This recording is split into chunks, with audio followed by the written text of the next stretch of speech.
You are listening to the audiobook Veilshatter, Legends of Elyndar, now available on Amazon, Audible, and wherever books are sold, featuring our three unforgettable heroes. An epic adventure begins. Zephrasin's visit.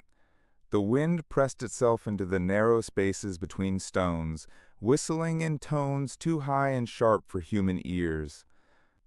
Veyran's cloak, sodden with stormwater and city grit, clung to his shoulders as he stepped away from the skyward edge. Lightning still flickered at the horizon, lancing threads of silver into bruised clouds, but the worst of the deluge had exhausted itself.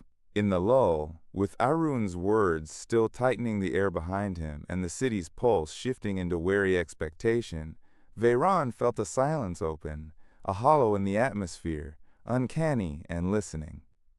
A presence condensed in the heart of the hush. The wind thickened, gathering force just at the point where the rampart's curve had shielded Veyran from the dawn. With a sensation like glass poured over raw skin, the currents tangled and brightened, luminous as dawn viewed through rain. Mist beaded, then elongated, catching the bruised blue light into something approximating form, shoulders and arms, hair swirling about a face only half-shaped, all of it pulsing with a radiance not quite of this world. Zephrasin. Their presence was both heartbreak and hunger, the sky's longing rendered visible. For a moment, Veyran dared not blink, afraid the spirit's fragile geometry might scatter if he acknowledged it.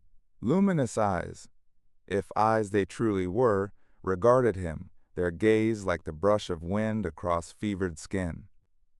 When Zephrasin spoke, the words emerged from the sibilance of air and the sharpness of ozone, a voice shaped from 1,000 weathers.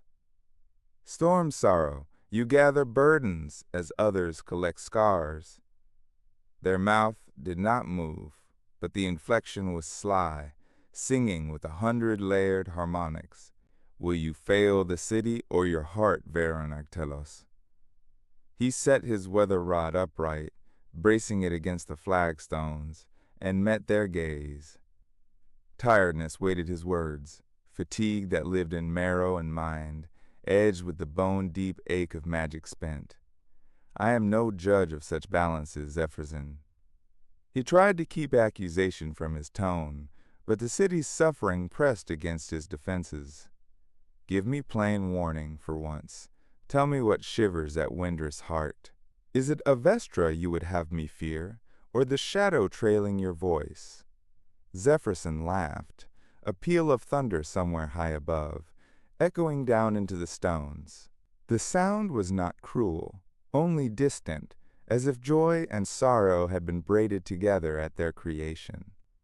All fears wear each other's shapes, Stormcaller. Avestra shivers in memory's shadow, Uthira's roots quake. The lines of fate half thinned. What holds them tattered is neither word nor rune, but longing and grief. You thirst for clarity, but I am peril made beautiful, not sense made safe. The spirit uncoiled, swirling forward, their outline flickering with every breath of wind. Air snapped cold as Zephrasin passed, a salt sting along Veyran's jaw, lightning dancing in the space between rib and spine. He gripped the rod to steady himself as the pressure of weather binding receded, replaced by Zephrasin's wild electric intimacy. I saw a vision, he said, words scraping past reluctance. Avestra drowned in shadow, the runes burning blue, a chasm swallowing its heart. Was that dream you're doing, or warning? Zephrasin's shape folded and bled into itself, half thinning to mist, then reforging with a shivering light. I show only that which yearns to be seen. Your vision was not a lie. There is a chasm between world and world, between your oath and your mercy. Liora walks its edge. He went still at the mention of her name, something stark and fierce wrenching in his chest. For a heartbeat he saw her. Liora of maroon, eyes like ash flecked with starlight, a presence cut from sorrow and rebellion. It had been moons since they parted, the city claiming her gifts for soul-weaving, and him, the sky ring's unsteady will.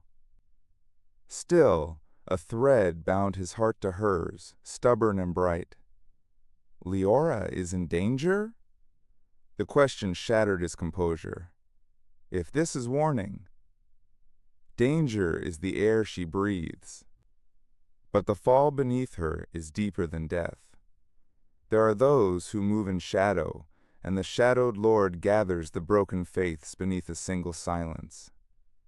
Avestra's light gutters. Will you answer for it when memory devours the living? Veyran closed his eyes, anger rising to mask his fear. Speak less in riddles, Zephrasin. If I am to act, say what must be done. The spirit's form wavered, luminous lines bending inward as if pain rippled through the heart of the storm. What must be done?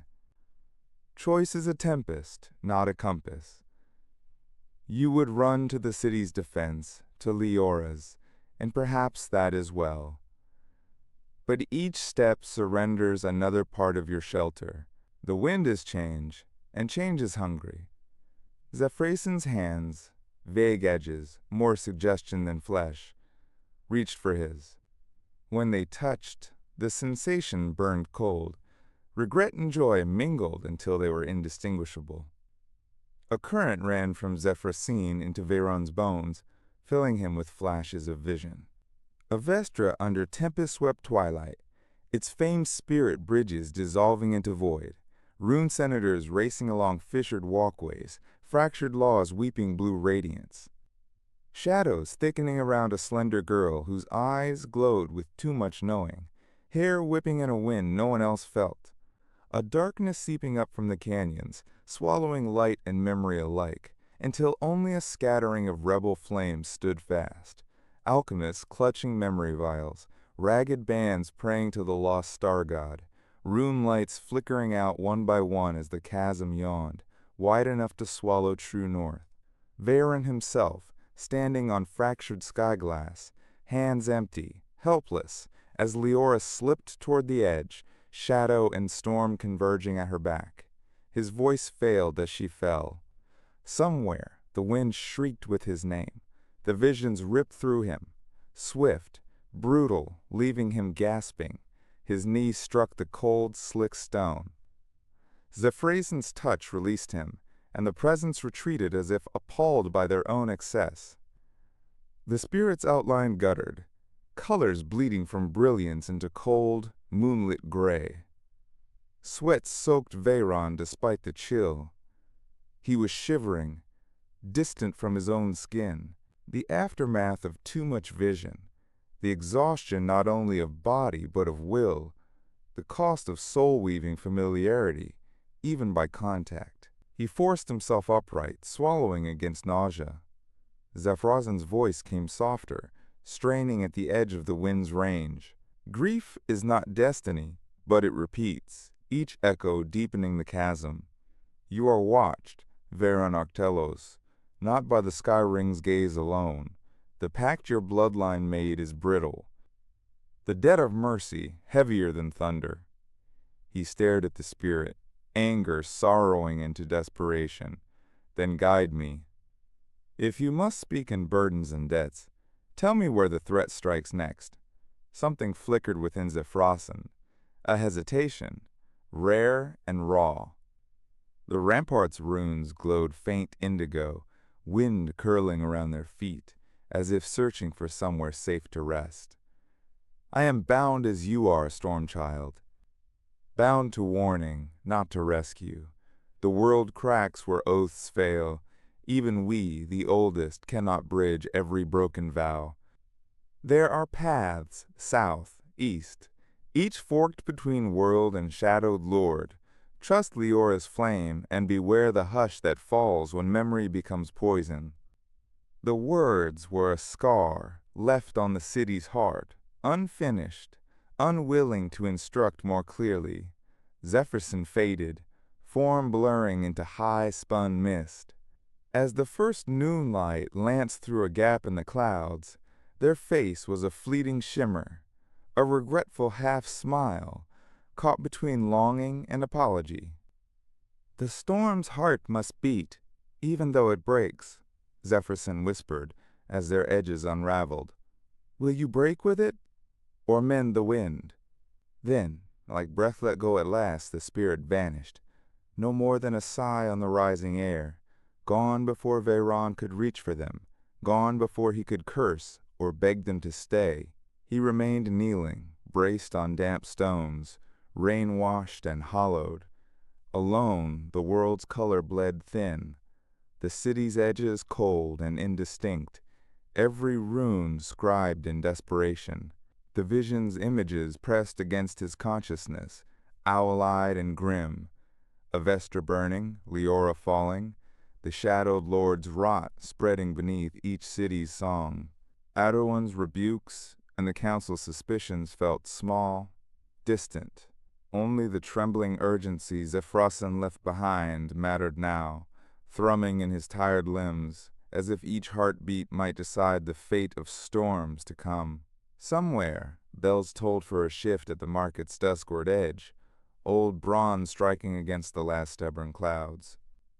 The city would wake again, cleaning up after the trauma of yet another reckless storm, people counting what sigils still held, and which debts arced unpaid through the day's air. Life persisted, even as catastrophe gathered on unseen horizons. Veyran gripped his weather rod, knuckles white. In the absence of prophecy's comfort and the spirit's warmth, only cold determination steadied him. Liora's name rang in his memory, pulsing with each echo of thunder across the distant sky. Fear shadowed every decision, knowing action risked both cities and his own soul, but inaction was worse. The vision's afterimages smoldered behind his eyes. He climbed to his feet, every joint stiff with fatigue, the cost of magic and vision stacking like stones upon his shoulders. The world awaited a reckoning, and he, caught between duty, love, and a storm's cruel majesty, would have to choose. Zephrasin's departure had not emptied the air so much as thickened its expectation. Somewhere, at the crossroads of faith and loss, the chasm between worlds widened, whispering for him to leap, or to falter and let the city fall. The winds shifted.